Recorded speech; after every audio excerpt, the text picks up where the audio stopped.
Well, concern in Powhatan County after Lake Shawnee was turned brown due to a runoff from a Dominion Energy construction site.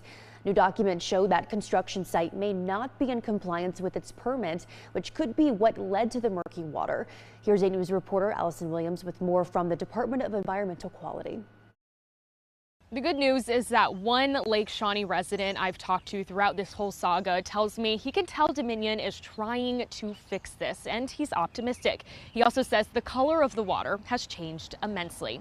But the Department of Environmental Quality says there are things on the site that are not in compliance with the construction permit.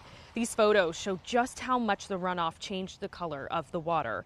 These documents from a DEQ inspection say the site is not in compliance with the approved erosion and sediment control plan and stormwater management plans. Since an inspection on March 14th, DEQ says Dominion has made various corrective actions, including stabilizing efforts around basins which trap rainwater. The DEQ says Dominion's stormwater pollution prevention plan, which caused the lake water to turn brown in the first place, is in compliance. The DEQ says Dominion is providing weekly updates on where they're at with fixing the things that aren't in compliance. In Powhatan County, Allison Williams, 8 News. Allison, thanks. And Dominion Energy responded to the new documents. Officials say as of now, the construction site is 70% stabilized and water has returned to near clear conditions.